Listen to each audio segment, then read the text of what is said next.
All right, today I'm gonna take my body through the 5 most deadly, dangerous gym exercises.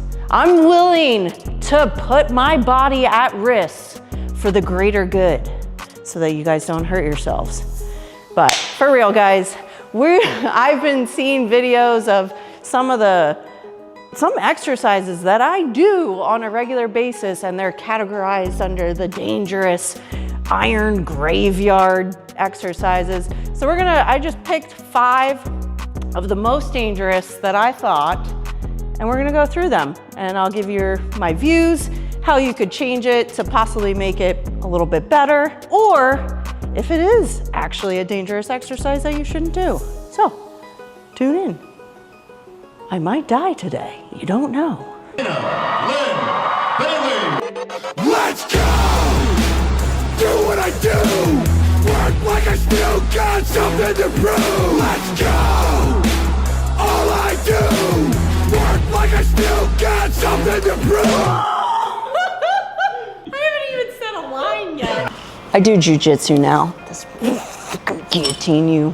Anyway, so guillotine press is, and another name for it is actually called like a neck press, because that's where we're pulling to. So normally when you're bench pressing, the bar's coming down by your chest. We're gonna be hitting our upper pecs. So the whole idea behind the guillotine press is to, hit your upper pecs with not such heavy weight, because I don't think you'll be able to go too heavy on this. And you're pulling down towards your neck, which comes into the word of the guillotine. So the one thing, there's a lot of videos of people that really enjoy this. Personally, I've never done that, so that's the first time I've done it. You get a crazy stretch throughout your upper pecs, your shoulder. I will say it's obviously not as comfortable as a bench press. If I want to hit my upper chest, I'd probably just do an incline press. One, it feels a little bit better. I'm very tight here, but if you have really good range of motion, you have really good mobility in your shoulders and upper chest, I think maybe if I stretched out a bunch, did some mobility work here, because I'm always very, very tight here. So I would never recommend doing this with a barbell just by yourself without a spotter, because if you miss a rep, it's going down on your trachea. If you are training alone and you would do this, I would do it on a Smith machine. But obviously, even with a Smith machine, I would have a spotter with that. My opinion is risk versus reward. The risk is kind of greater than the reward for me, and I would choose to probably do an incline press.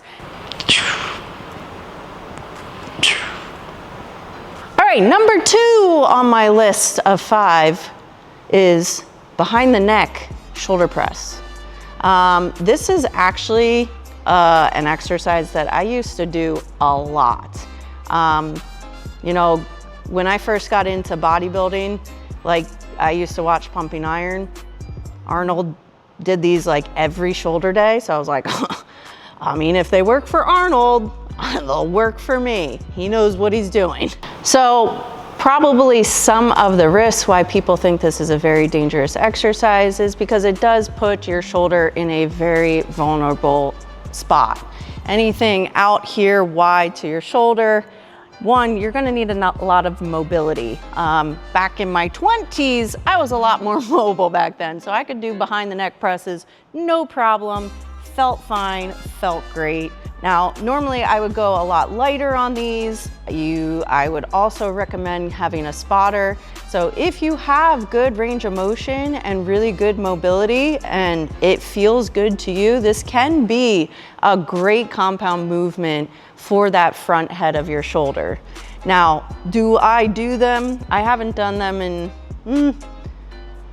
I'd say probably 8 years. I haven't really done them. I usually am more of a front presser. I love a good military front press because it does feel, a little bit better. Again, I lack a little range of motion in my upper pec and shoulder area. So coming behind my neck doesn't always feel as good. It feels a little bit better here. And you're still gonna get, I can go a little bit heavier from the front too. So if I can overload a little bit more, I'm gonna choose the exercise that feels a little bit better and I can overload a little bit more. But if it feels good to you, I'm not someone that likes to say exercises are bad and you shouldn't do them. I'm not really good with fear mongering, and you'll see this throughout the video. So if it feels good to you, I say you can keep it in, have a spotter for sure for this one. All right, number 3 of the deadly dangerous exercises. Behind the neck pull down. This is one of the ones that a lot of coaches and trainers are like, no, you should never do this. It's going to hurt your neck and you're putting your cervical spine in an awkward position and you shouldn't be pulling your elbows back behind you. I don't know. They say a lot of things. This actually used to be well, actually, I still do this exercise, but I'm gonna show you how I perform it a little bit differently to get the most out of it. To me, that honestly felt fine. It felt great.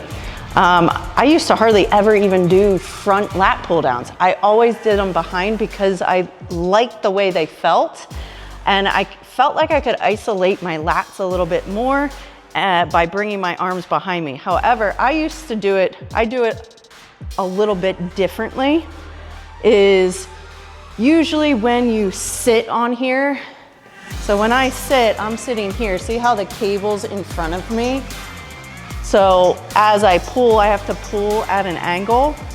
So I used to do them sitting backwards, which means I'm lightening the load. So a lot of times I would do a heavy front pull down and then I would lighten the load a little bit, turn around, because as I turn around, now that bar, that pulley placement is coming straight down behind me. So you're not like pulling at an angle. And this to me actually feels great. So do I think it needs to go in the iron graveyard? No. Do I think it's super dangerous? No. But everyone is going to feel things differently. And for me, this was an exercise that actually felt great. And I felt like I got a lot from it. One, you do go a little bit lighter than you would in front. So the downside is that maybe you can't overload as much as you would in front, but I think it's a good accessory movement from a front lat pull down. Guys, this is a real scary one. Hide the children. If they're in the room right now, hide them. This could be very, very dangerous. Hide everything, hide your kids. Next up on the most dangerous is the forbidden barbell upright row.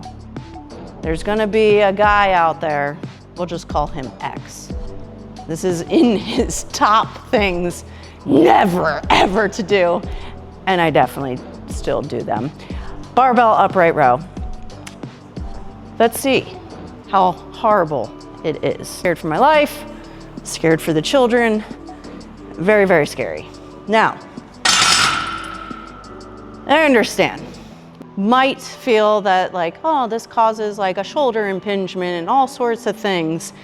Again, it all comes down to everybody is different. Everyone is shaped differently. Our ligaments and tendons react differently. Some people have really great mobility.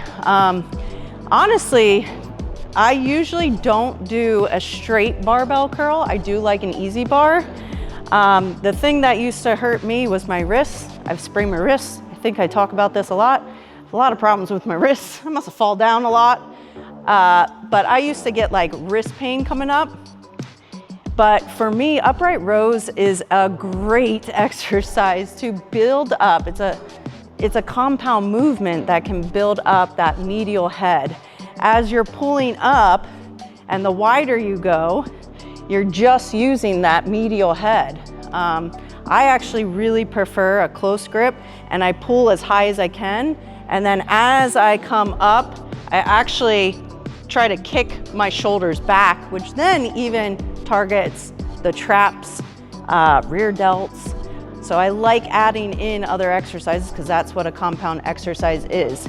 Now, if the barbell row doesn't feel great to you, which it might not. Everyone's different, everyone feels things different. So I will suggest something over here. There are so many different variations of an upright row. You could do it with dumbbells.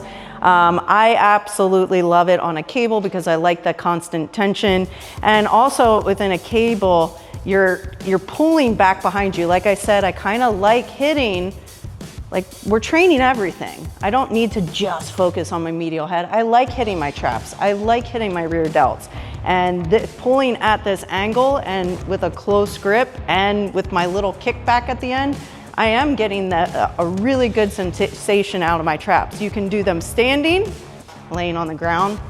I really like them lying. So I come from here, and again, I'm shoulder width or slightly inside, and I'm pulling all the way up, trying to keep my elbows nice and high, and I pull as high as I possibly can, and I try to kick back just a little bit until the back of my arms hit the ground. I think these are an exercise. Still, if you follow DLB Daily, and you already know, these are still in my workouts because they feel good to me. All right, the time has come. We have come to my 5th dangerous, deadly exercise, the deadlift. Actually, out of all of these exercises, this one is the only one that has hurt me.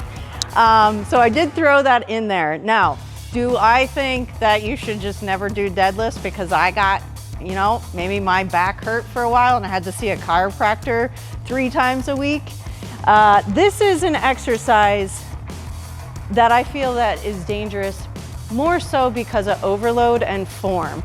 If you have the form correct and you're not like throwing thousands of pounds on it, it's a phenomenal, it's probably one of the best compound movements that you as a person can do. And it's a movement that you do on a normal basis. Let's say you have to, you know, you gotta move furniture. What do? You gotta deadlift that couch up. It's like functional training.